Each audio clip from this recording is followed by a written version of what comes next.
Colossus is the most advanced lineup optimizer in daily fantasy sports. Lock and exclude players. Adjust player exposure to reduce risk of injury or poor performance. Customize individual projections or upload your own projections. Generate hundreds of optimal lineups in seconds. Name and save the best lineups. Create winning lineups for the top sites like DraftKings and FanDuel for free at dailyfantasycafe.com. Hello and welcome to the final DraftKings Daily Trot of the MLB season. I'm Big Italy 42, and as we go into this final day as far as our content goes on the podcast here, final weekend, we got today and tomorrow left.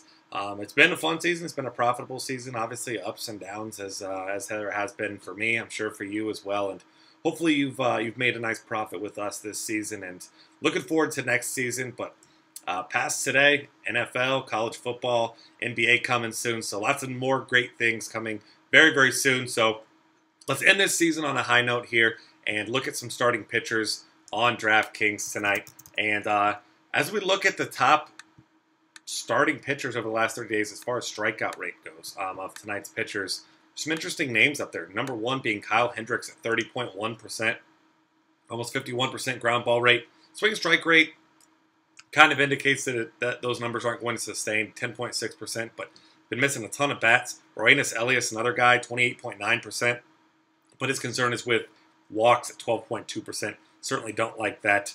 Max Scherzer, not too far behind these guys at 28.8 there, but just want to point that out. And of course, as it has been all week, some uncertainty with pitchers, pitch counts, things of that nature. So obviously, you know, I have been investing a very small amount of my bankroll this final week. I suggest that you do the same as well. And maybe more GPP night, as it has been for me mostly this week, but it's up to you. Obviously, your money, whatever you feel comfortable about. But I'm looking at a couple of these starting pitchers here as far as top options go.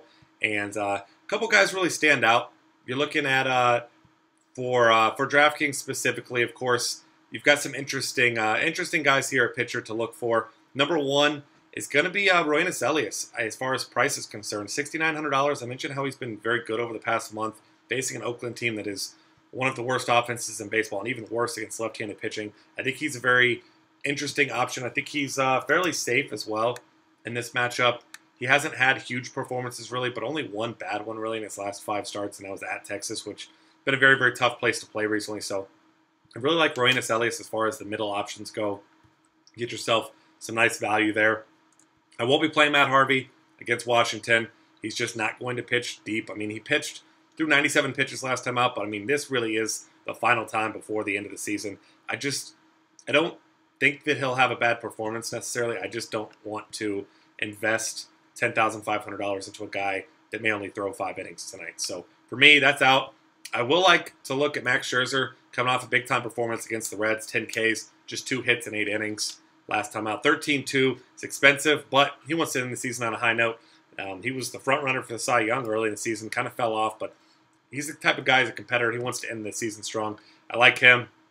Other than that, you can look at a guy like Corey Kluber. I was a little bit worried about his pitch count last time, which is why I didn't play him. Not to say that it was an obvious fade. I mean, he didn't pitch well, gave up 4 runs against Minnesota, but really for me, it was the pitch count thing. He did throw 102, so seems to me he's got a plenty fine leash facing against Boston, so I think he's a good GPP option for tonight. As I'm looking at cheaper guys, I will consider Kyle Hendricks, who, like I mentioned, that great strikeout rate over the last 30 days. Coming off a very impressive performance against KC, just 2 hits in 6 innings with 9 Ks there. Now facing Milwaukee. Obviously, we know Milwaukee, Ryan Braun shut down for the season. This is just a terrible offense right now, so he's a very, very safe option there. Another guy that's interesting that I'm looking at here is Eric Johnson. Had a huge performance at Detroit 2 games ago. It's huge relative to his salary, I should say. 2 earned runs in 6 innings with 9 Ks, 27.3 fantasy points. I think he's a fine option there at 7,200. Nobody else that I really love. I mean, you could look at A.J. Burnett against the Reds, but as we saw, Liriano got hit by them a little bit. Who knows if Burnett's really going to go out there and, you know, throw 7-8 innings. I just don't want to be involved in that situation right now. I don't think he has much upside anyway. And then as far as cheap guys go, really Elias is the guy that I'm looking at. I don't like any of the guys cheaper than him. All right, moving on here to the catcher position, where we've got some decent options here. Of course, we've got Kyle Schwarber against Tyler Wagner, who has not faced very many batters at all in the major leagues. So this is not a guy that we have much of a sample size on. He has not been good in a small size, though, I will tell you that. But Kyle Schwarber, a guy that has huge upside at $4,400. You can look at Miguel Montero, who was a guy I had more shares than I'd like to admit last night, but it's still a fine matchup if he's in the lineup there. Other guys you can look at as far as cheaper than that.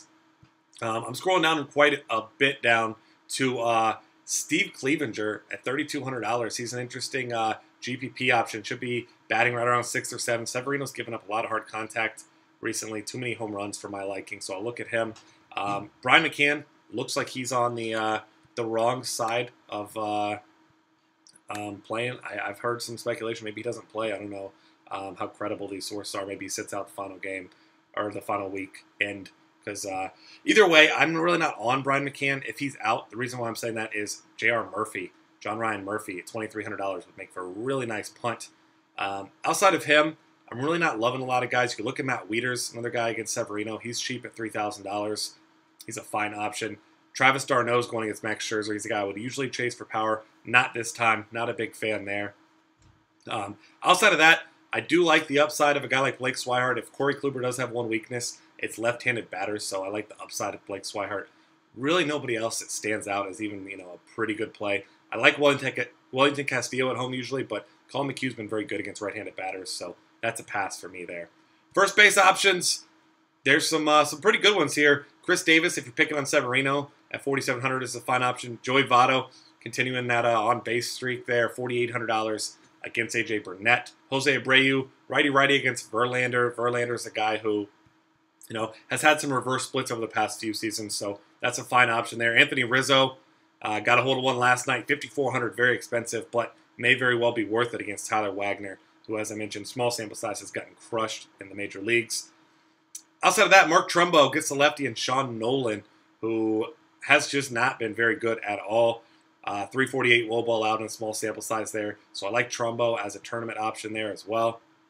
Other guys you can look at, Adrian Gonzalez at $4,200 against Robbie Erlin. It's a lefty-lefty, but Gonzalez has actually been pretty good in lefty-lefty matchups this year. So he's a guy I'll consider. Another guy finishing very strong, Carlos Santana at $4,000. I like him. And then, of course, my favorite punt play, I get to say him one last time, Mr. Darren Ruff, $2,700 against the lefty, and Nicolino. Darren Ruff, my favorite cheap option against a lefty that isn't named Chris Young, and especially first base-wise. So I love Darren Ruff. I'm going to get to play him one last time before this season ends. Looking over at second base options, looking up here at the top, and you've got, as far as value, Enrique Hernandez, Kike Hernandez, whatever you want to call him there. He's in a great spot here because on DraftKings, he's listed at just $2,800. He gets a lefty in Robbie Erlin, who's not been very good. Second base and shortstop eligible, so consider him for shortstop there as well. D. Gordon, expensive, but going against Alec Asher, who has just been terrible. D. Gordon, of course, has that big stolen base upside, especially on DraftKings, and still looking for that final stolen base to catch up to Billy Hamilton there. Tried last night, got caught, actually ended up with negative DraftKings points, which, as we know, is incredibly rare. So maybe he gets it tonight, running out of time there. Jose Altuve against Jeremy Hellickson, the Hell Dog, who has had reverse splits as well. I like that. Josh Harrison, interesting Pittsburgh option against Brandon Finnegan, who got hit pretty hard last time out. And Harrison at $3,400 against the lefty, I like.